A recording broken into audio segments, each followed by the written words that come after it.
welcome to the future.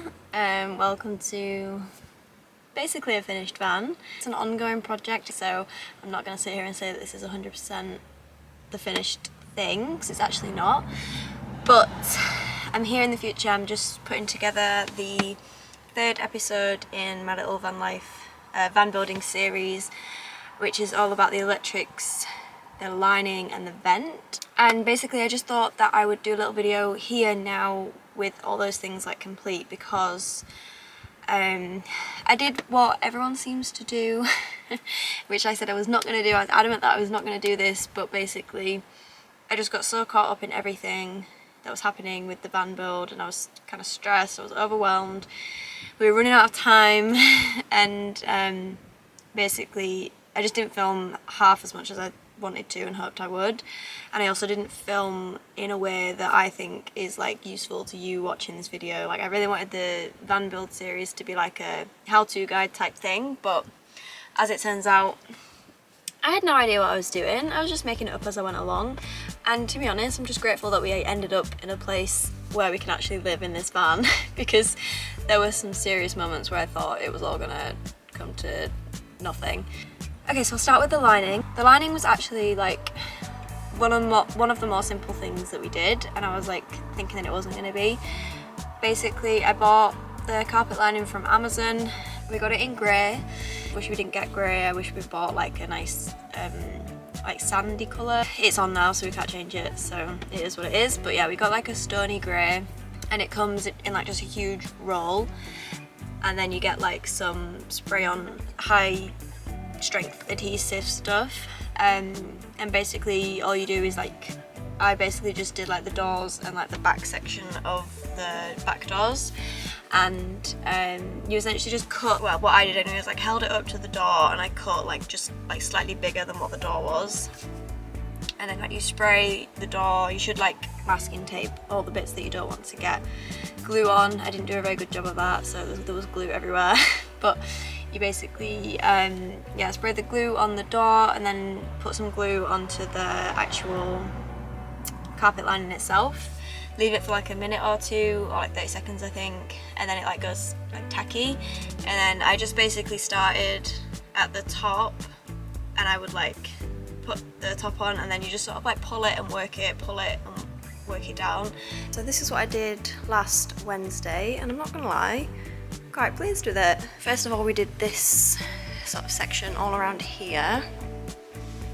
Edges are not that nice, so I'm thinking I'm gonna get some sort of trim to just put all the way around, like either black trim or like a rub trim or nice colour. I'm not quite sure, but yeah, I'm pretty happy with that.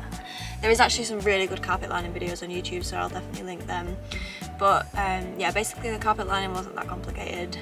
You will need a Stanley knife, and you'll need loads of blades for it because it blunts the blades like immediately. You can only get a couple of cuts out of it before it's blunt. So honestly, it was really time consuming. It took me maybe like 3 full days to do like the 3 doors and like a bit around the back doors, which is quite a long time, but I actually quite enjoyed it. It was quite therapeutic. I took my time with it.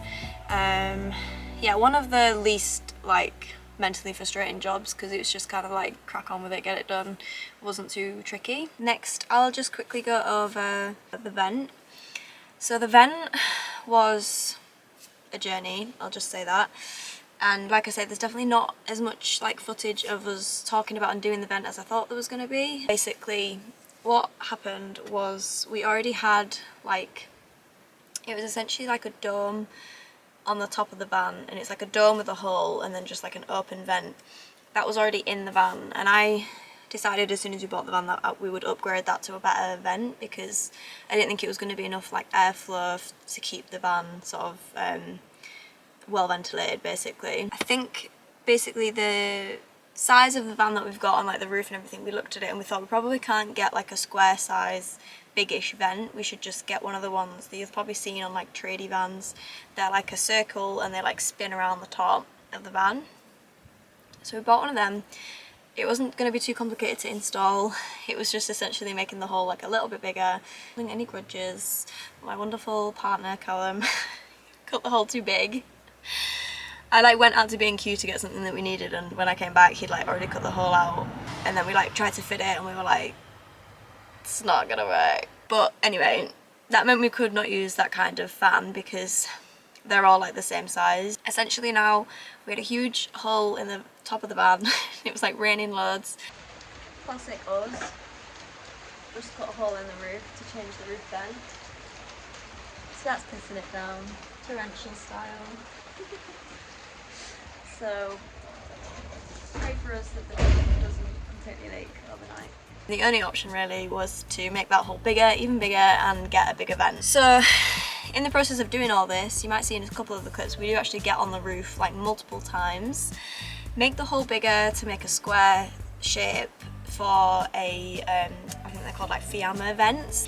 So then we installed it the first time. To cut a long story short, it was super messy. It ended up not being leak proof. The first time it rained, there was water coming in. The last videos, I said that in that video, all the water was like seeping in from the condensation. Not only was that happening, but it was also getting in through the vent. It was like every time we would go around a corner, water would like pour out of it because it was obviously like gathering in any of the gaps. And then to top off this process, we realised later down the line that the roof at the back, basically there's like also like a line of sealant along the roof, which is like, you know, that's from like the manufacturer. That had also been damaged and water was like seeping in through there. So at this point when we discovered that, I was like, I can't do this anymore.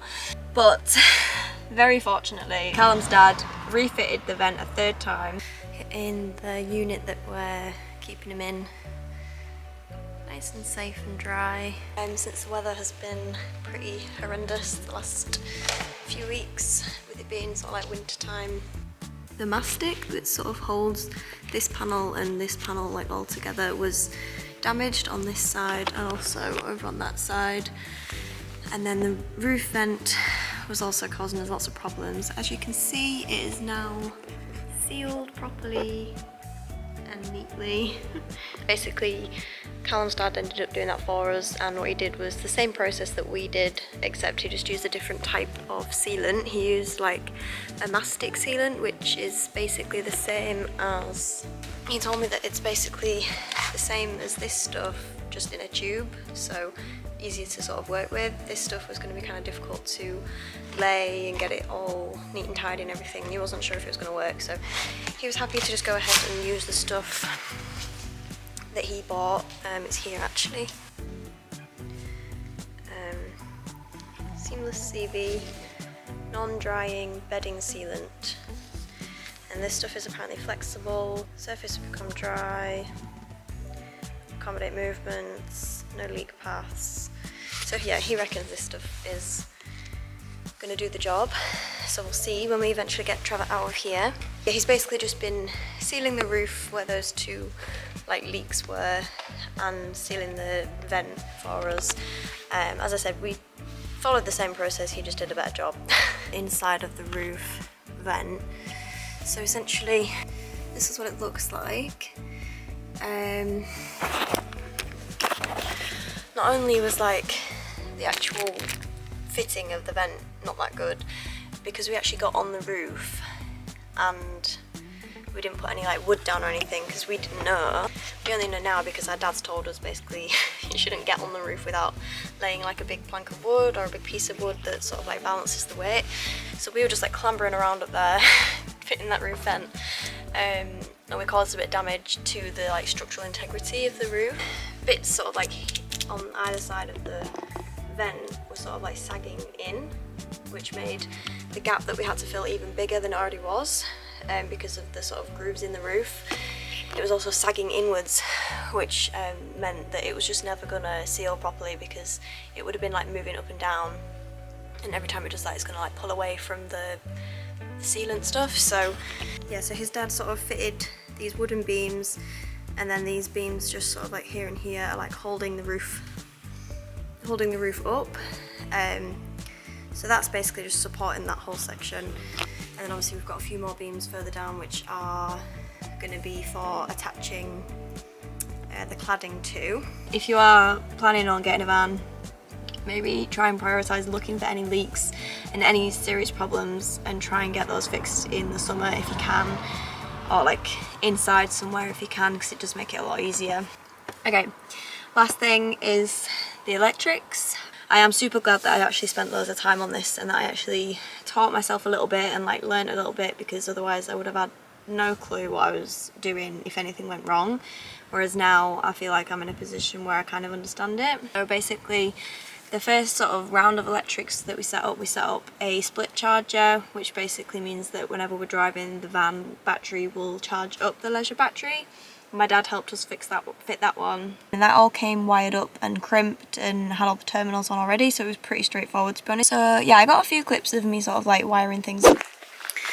So this is the starting point. This is the positive that's going to be linked up to the car battery, and then within the sort of bonnet there'll be this fuse holder. That's obviously just for like safety, and then this wire is going to be led through the sort of bonnet slash dash area. There's like a little hole.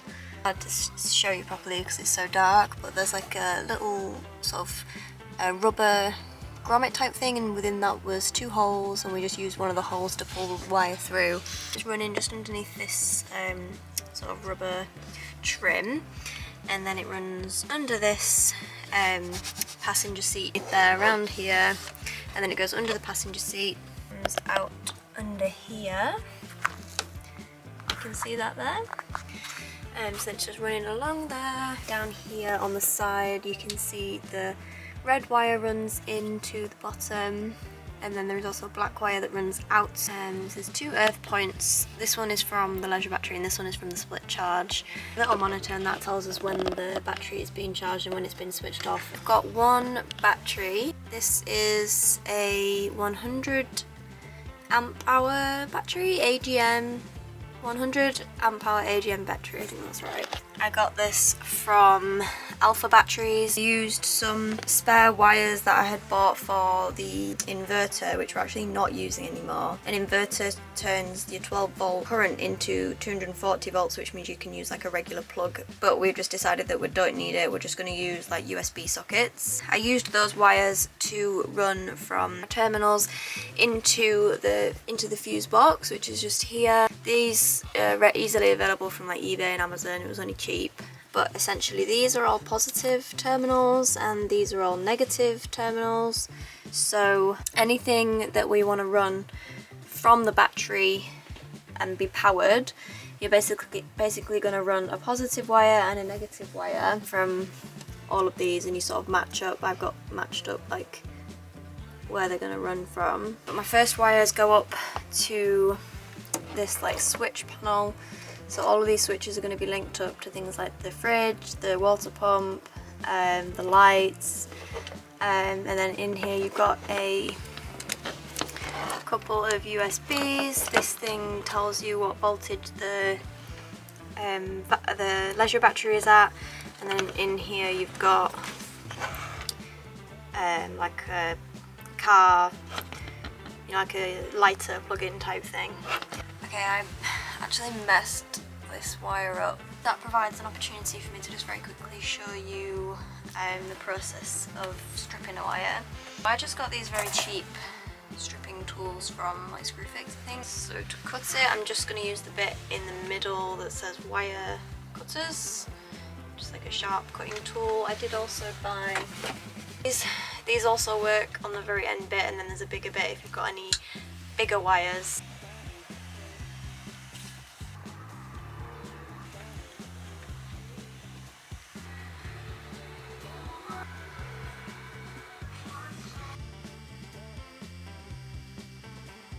Pop the wire in there, chop. It should cut it nice and dead on the end. And then you use these bits to strip the wire. So I figured out that what I'm using is 4. You don't need it to be too long because of the little Wago connectors that I'm using. So just a very, very small amount like that. Put it in the little hole, put it together until you hear the noise, and then just pull.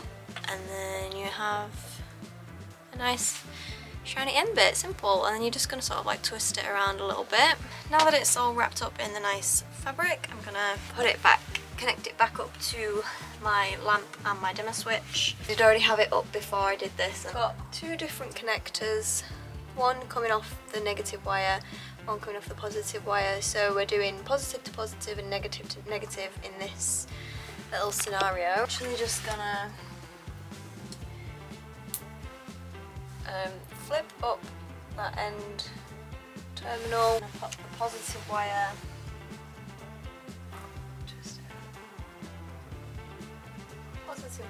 into there.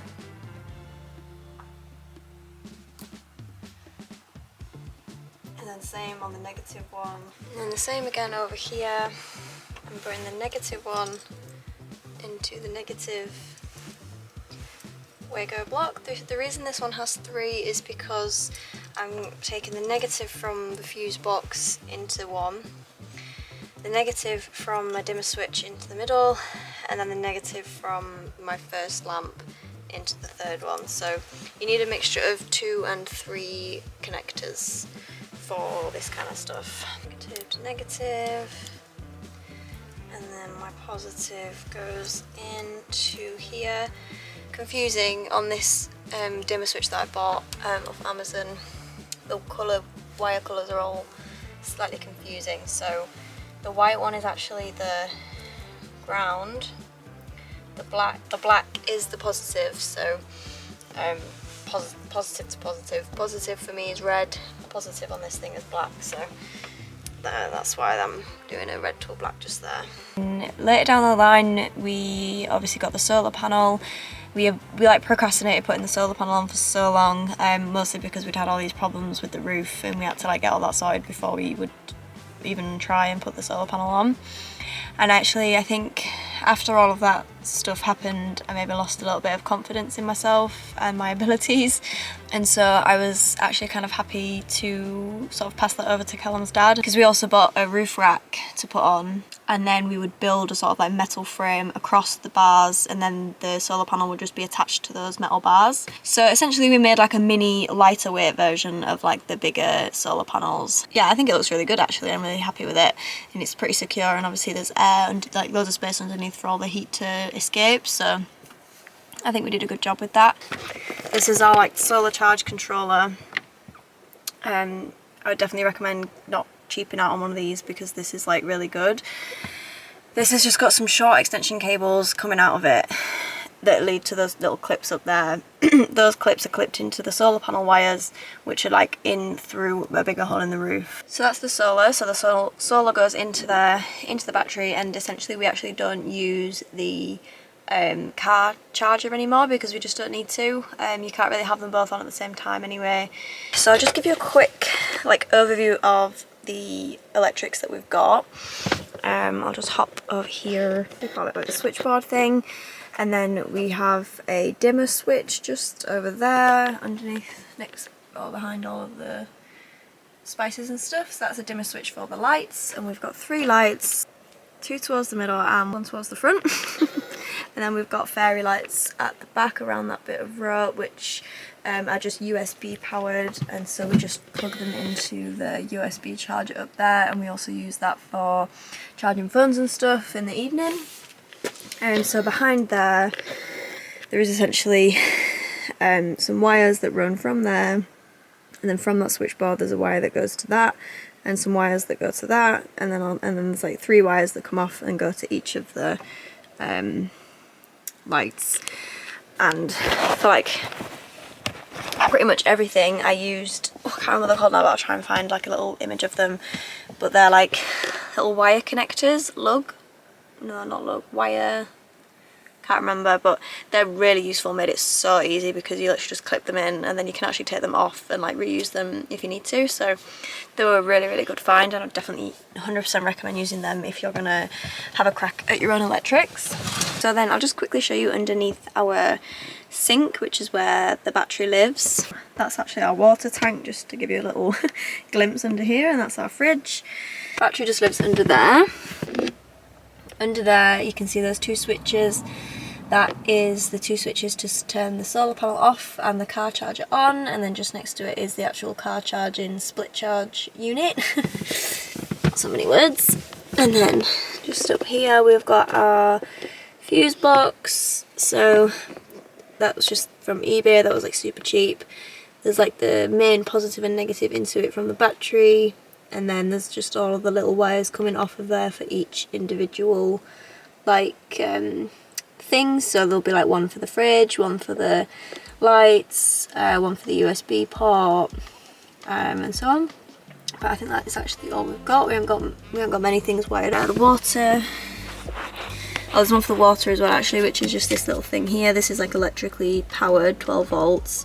It's like a special 12 volt battery powered thing. What am I talking about? Basically there's a wire into this, and when you switch it on, that means it will pump water out of here and up through our sink. Quickly under there is another, we had to buy another one of the sort of like, you know, like the cigarette lighter sockets to put in here, which is again wired up to the fuse box, and in there is just the fridge, so that just stays in there all the time. And then we just use the switch up here to turn like each of those things on, so like turn the fridge on, turn the water on, turn the lights on. So yeah, that's it really. There's obviously like the little fuse board is what fuses each of the individual items, and then there's also like some bigger fuses down there which are for like the solar panel and the car charger. You can see there's like an S and a V for which one is which is very useful. And yeah, basically that's it. Like not that complicated actually. I guess with the electrics it's like only as complicated as you make it. I always knew that ours wasn't going to be super complicated because like I say, we didn't need that much stuff. We haven't got an inverter, we don't have a telly. You know, maybe in the future we might upgrade to getting another solar panel, and we might upgrade to an extra battery. We would have more power, and if we did that we could potentially change our gas cooker for like an induction hob, which, you know, would be better really for like the environment and stuff. Yeah, I think that's everything. Hopefully that gives you a better overview of the electrics, and I hope you've enjoyed this video. I hope it's been somewhat useful. Like I say, I will link any good videos in the description box, and if you're cracking on with your electrics, good for you. I think you can do it. Just give yourself enough time and enough patience, and yeah, try and enjoy the process. See you next time.